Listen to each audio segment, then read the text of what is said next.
La plupart des gratte-ciels européens sont concentrés dans 5 villes. Il s'agit de Londres, Francfort, Paris, Moscou et Istanbul. Mais même réunis, tous ces endroits comptent moins de gratte-ciel que la ville de New York à elle seule. Pour qu'un bâtiment soit considéré comme un gratte-ciel, il doit mesurer environ 150 mètres de haut, ce qui signifie qu'il doit comporter au moins 40 à 50 étages. Un étage mesure en moyenne 4,27 mètres du sol au plafond. Si tu étais allé aux États-Unis juste avant les années 1870, tu aurais trouvé un seul gratte-ciel. Le Home Insurance Building à Chicago était le premier gratte-ciel du monde, avec 10 étages. Waouh! En Europe, les premiers gratte-ciels sont apparus à Moscou. On les appelait les Sept Sœurs. Mais ils ont été construits dans le courant des années 1900. L'Amérique du Nord a ensuite commencé à construire de plus en plus de gratte-ciels. Cela s'est produit parce que les villes devenaient trop peuplées, chaque parcelle de terrain avait trop de valeur. La skyline de New York est si célèbre que tu pourrais probablement la reconnaître même si tu n'es jamais allé dans cette ville auparavant. Il en va de même pour Paris, mais tu pourrais imaginer la Tour Eiffel entourée ou même bloquée par des gratte-ciels? Elle perdrait sûrement un peu de sa magie. C'est dans le quartier de la Défense que se trouvent les gratte-ciels de Paris. Ainsi, ils ne gâchent pas le paysage romantique et touristique de la ville. À Londres, les choses sont faites un peu différemment. Certains de ces gratte-ciels ont des formes particulières. L'une de ces constructions est le cornichon. Si tu restes coincé dans ce bâtiment, tu seras vraiment un cornichon. Un autre gratte-ciel de forme intéressante est The Shard. Il y en a un autre surnommé le Cheese Grater. Ce ne sont pas leurs noms officiels bien sûr, mais ils ont un sens si tu regardes la forme de ces bâtiments. Mais il ne s'agit pas d'un concept architectural anodin. Si les gratte-ciels ont cette forme, c'est pour ne pas masquer la cathédrale Saint-Paul. À propos, le sommet de cette construction monumentale est visible même depuis la King Henry VIII Mound. Et c'est très loin. Et pas seulement, car il y a aussi d'autres curiosités comme la Tour de Londres et le Palais de Westminster. Ils ont leur propre point de vue. Donc, pour ne pas gâcher la ligne d'horizon de Londres, il n'est pas permis de construire quoi que ce soit qui puisse bloquer ces monuments. La plupart des villes européennes existaient déjà lorsque les États-Unis ont commencé à construire leur premier gratte-ciel. C'est pourquoi elles n'avaient pas beaucoup d'espace pour accueillir ces gigantesques bâtiments. Le découpage uniforme des villes est le résultat de leur croissance régulière au fil des ans. Par exemple, à Lisbonne, il y a un point de vue dans le parc Eduardo VII. De cet endroit, on peut voir tous les parcs et la rivière. Si tout à coup un groupe de bâtiments de 150 mètres de haut se dressait autour, cette vue magnifique serait totalement gâchée. Tu ne verrais plus cette avenue emblématique et oublie la rivière. À la place, il y aurait juste des immeubles. Comme Lisbonne, de nombreuses autres villes d'Europe ne veulent pas que les gratte-ciels gâchent leur patrimoine culturel. Prenons l'Allemagne. La plupart de ces gratte-ciels se trouvent à Francfort. Dans d'autres villes, on préfère protéger et restaurer les bâtiments existants. Et même si, disons, Berlin voulait construire des gratte-ciels, elle ne pourrait de toute façon pas le faire. Son sol ne le permettrait pas. Si tu mets un gratte-ciel, il va couler.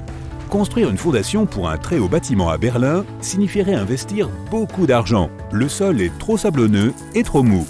Mais que se passerait-il si tu ignorais tout le patrimoine culturel et décidais quand même de remplir une ville européenne comme Prague de gratte-ciel? Tout d'abord, il faudrait démolir une grande partie de ce qui existe déjà là-bas. Cela entraînerait des manifestations de gens en colère qui se plaindraient de la disparition de la ville qu'ils connaissent et aiment. Bruxelles en fait l'expérience. Il existe un mot pour désigner ce phénomène, la bruxellisation. En termes simples, cela signifie que l'on ne se soucie pas de l'endroit où l'on place les nouveaux immeubles de grande hauteur. Ici, c'est bien. Oh, on va en mettre un là-bas aussi. Mais dans la plupart des cas, les autorités municipales ne veulent pas que les nouvelles constructions modifient l'aspect historique du lieu. Certaines grandes villes européennes pourraient même suivre l'exemple de la France et choisir un quartier distinct, un endroit réservé aux gratte-ciels. Le Burj Khalifa, qui s'élève à plus de 823 mètres, est le plus haut bâtiment du monde.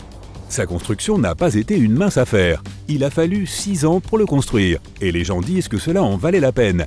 La construction est si haute qu'on peut la voir à 96 km de distance quand le ciel est dégagé. Le plus haut bâtiment d'Europe ne fait que la moitié de cette taille. Le centre Lacta, à Saint-Pétersbourg, fait un peu plus de 460 mètres de haut. La question est la suivante, si les gratte-ciels sont si hauts, pourquoi ne se font-ils pas renverser par le vent? Eh bien, c'est leur structure, en partant de leur fondation jusqu'au point le plus haut du bâtiment, qui est la réponse. Prends le Burj Khalifa, s'il te plaît. Le sol où le gratte-ciel est construit n'est pas idéal. Ainsi, sous les fondations en béton de 110 000 tonnes de cette énorme construction, on trouve 192 pieux enfoncés à plus de 50 mètres de profondeur. Grâce à la friction entre le béton et le sol, ces pieux ne bougent pas du tout, créant ainsi une fondation solide. Mais la plupart des gratte-ciels sont toujours construits sur la roche-mère, car elle bouge à peine.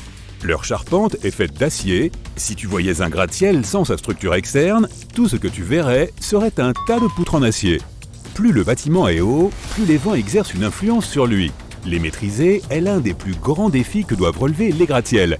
Imagine que tu te trouves à l'un des derniers étages d'un gratte-ciel. Soudain, une forte rafale de vent frappe le bâtiment. L'ensemble de la construction se met à vaciller et tu peux le sentir même à l'intérieur. Tu risques même d'être renversé si tu ne t'accroches pas à quelque chose.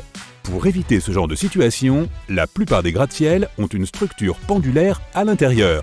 Elle absorbe une partie de la force du vent. Cette chose s'appelle un amortisseur dynamique accordé. Le mécanisme agit comme un contrepoids. Lorsqu'un gratte-ciel est frappé par le vent, c'est cet amortisseur qui bouge à la place du bâtiment. Certaines constructions de grande hauteur n'ont pas besoin de ce pendule. The Shard, par exemple, traite le vent à l'aide de sa forme conique. Et la tour Shanghai utilise sa rotation de 120 degrés. Ces deux gratte-ciels ont des structures incroyablement intelligentes.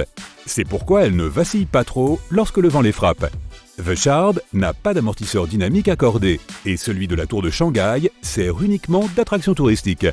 Avant que le design d'un bâtiment soit finalisé, il est normalement soumis à un test en soufflerie. Une ville modèle est construite et testée avec ce nouveau bâtiment de très grande taille. Lorsque les experts mettent le vent en marche, ils simulent les conditions réelles. Imaginons que le gratte-ciel modèle se brise sous la pression du vent pendant le test. Il y a de fortes chances pour qu'il se renverse aussi dans la réalité. Les vents peuvent y être tellement forts que les éoliennes sont devenues monnaie courante.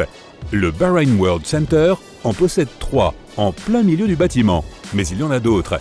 Strata SE1, par exemple, a des éoliennes au sommet. Il y a un phénomène appelé effet d'appel d'air. Il s'agit de vents accélérés par des gratte-ciels. Lorsqu'une puissante rafale de vent frappe un immeuble de grande hauteur, elle est poussée vers le haut, autour des côtés de la construction, et vers le bas, en direction de la rue. C'est pourquoi, si tu passes devant un bâtiment particulièrement haut un jour où il y a beaucoup de vent, tu peux être obligé de le contourner. Mais supposons que plusieurs gratte-ciels quadrangulaires soient construits les uns à côté des autres. Ils risquent alors de canaliser le vent dans les rues. Cela peut créer des mini-ouragans, les jours particulièrement exposés au vent. Une étude a examiné 100 des plus hauts bâtiments qui étaient sur le point d'être démolis par leurs propriétaires. Il s'est avéré que la plupart d'entre eux avaient une durée de vie moyenne d'à peine 42 ans. Mais certains d'entre eux peuvent durer beaucoup plus longtemps. Par exemple, le Temple Court Building est toujours debout à ce jour. Avec ses 45 mètres, il est un peu plus petit que d'autres, mais il a déjà connu plus de 100 hivers au cours de sa vie. La première chose qui te vient à l'esprit quand tu penses à te débarrasser d'un bâtiment, c'est la poussière, les débris et le bruit assourdissant. Mais les choses ne sont pas aussi compliquées que cela pour la plupart des gratte-ciels. Lorsque tu veux t'en défaire, tu le démontes petit à petit. Ce processus commence par le haut et se poursuit jusqu'en bas. Voilà, le bâtiment disparaît lentement devant tes yeux. Abracadabra!